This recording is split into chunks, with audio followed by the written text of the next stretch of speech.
Hey, this is Dr. Abadan. This is Kelly Boardman. Hey. We're here to talk about coronavirus and give you a little bit of information. The first thing to think about is how common is it? You're seeing a lot of numbers, but I'll tell you right now that most numbers aren't particularly accurate. Even the Chinese government has recently stated that they didn't count a lot of the mild cases. So any bad numbers that you're looking, they're overestimates, right? For different reasons, either because the government's not reporting or we don't have enough testing or whatever. But the first thing to really realize is that the numbers really don't show an accurate picture. The second thing to realize is that it is a mild illness for the vast majority of people. We're not having any infants and children who are in a bad way. The people that we've talked to so far generally have had mild cold symptoms. The kids in our practice have had very, very minimal symptoms. I can't tell them any apart from mild colds. I wouldn't even say they're as sick as the flu. They're less sick than our kids in previous years have been with other viruses like the flu and adenovirus even, right? So the kids have had a really, really good outcome. Our adults, the few that we've suspected or we've had a lot of positives, but the test isn't 100%. It's only 60 or 70% positive even when you do it, right? So there have been a few patients that we've suspected, and really what they come across is a mild asthma attacks, right? That's what they present like. And they get through it. 3-4 days of, okay, I'm not liking the way I breathe, but I can do it. I can get through it. And they do. And, we don't send them to the hospital. We don't even bring them in. They stay at home. We follow them up, and they do pretty good, right? The pattern that you really worry about are older patients, okay? And older patients with certain specific diseases. So going back to our flu analogy, right? People who are pregnant, young women, infants, asthmatics. If you get a flu, you're at greater risk for complications. Again, although the data isn't clear, what we do see in the data is that if you have COVID, asthma doesn't seem to make things worse. Being young, being pregnant. In the Italian experience, one of the early reports, an OB talked about 19 COVID positive babies, and they all had great outcomes, even better than having colds or the flu. So that was very encouraging. And their mothers were equally healthy. So that was all very reassuring to look at. Again, small numbers, 19 people. Don't make too many, assertions, but what little information we have is at least positive and encouraging. Okay? Again, looking at the Italian data, because that's the best data that we have, 99% of people with COVID who passed away did not have asthma, were not pregnant.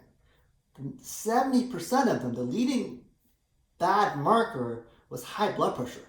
50% had diabetes, 30% had heart disease. Those are the risk factors that seem to portend bad outcomes outside of what you already know, the age. And let's be clear about that. You have to be pretty much over 40 to 50 to get hospitalized, and usually over 70, 65, 70 to be at risk for a bad outcome, right? Now, when you do have a course that really requires medical attention, it's not that hard to figure out, okay? Day number 1 it is, but day number 5 it's not. So, we're looking at what ER physicians are communicating through doctor chat groups and whatnot. What they're seeing is day 1 or 2, hey, it feels like nothing, okay? Cough, cold, nothing out of the ordinary. But by day 4 to 5, the people that are doing badly are having a lot of trouble breathing. It's like a bad asthma attack that's just not letting up, okay? And by day 10, they're in an inflammatory cascade and doing very, very poorly. So that's the one pattern that you do want to look for and let us know about, because we can definitely help. There are ventilators, there are treatments, there are great docs who they're giving the 100% to bring people back, right? So if you have that pattern, we'd like to hear about it sooner than later. If you're having a mild illness, because 25% of patients with COVID have 0 symptoms, stay home. Stay away from your parents, stay away from your grandparents, and just let this thing pass. It'll be okay. And, although you can look at the numbers, we lose a lot of people to car accidents. We lose a lot of people to influenza every year, right? I'm not underplaying or overplaying this, but I'm saying don't let fear be the issue. Be careful. Be very, very careful. But don't be scared and terrified.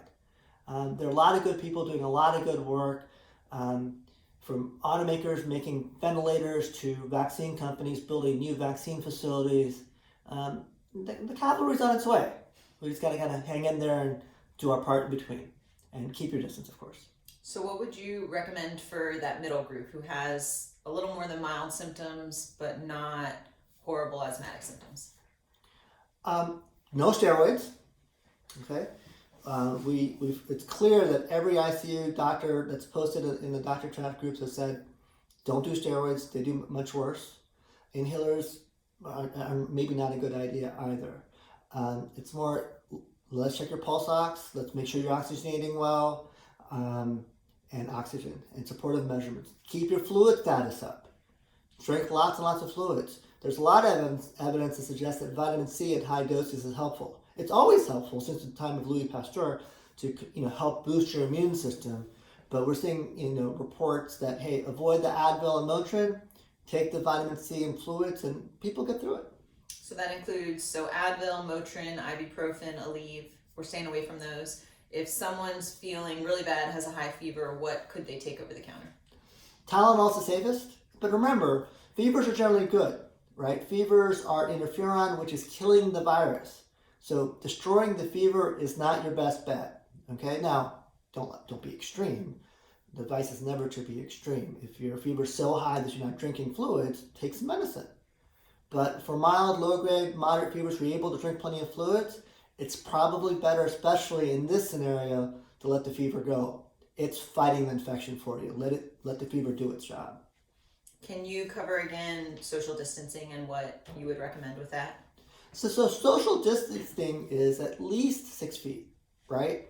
Don't be this close. Yeah, this is not the best. Be at least 6 feet apart as much as you can, just from your own family members in your own home if you can, right? But definitely with strangers. People who have to go to work and expose themselves, but this is not probably the time to pick up just one thing of milk at the grocery store.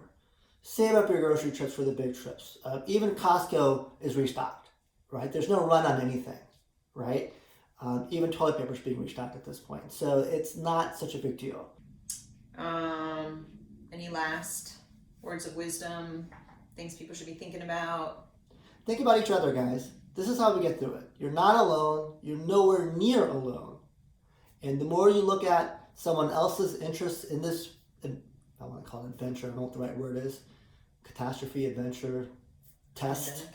Challenge, pandemic. The more we work together, the sooner we all come out on the other side. This is stressful for everyone. So the more that, what I keep telling my kids is be patient, be more patient than normal, be more kind than normal, give people the benefit of the doubt, give your siblings the benefit of the doubt, support each other. If you can help a neighbor, drop groceries at their door, things like that are going to make you feel better and help the community. We really have to come together as a community during this. And with the isolation, try to do what we're doing here. Do video chats. It changes how your brain responds. It makes a big difference in your serotonin levels. Don't just pick up the phone. FaceTime or Skype or whatever it's going to be. WhatsApp is really easy to get multiple parties on and have a chat with a group of friends. So there are a lot House of different parties, tools out now. many things. Yeah. All right, guys. Good luck, and we'll be here waiting for you if you need us.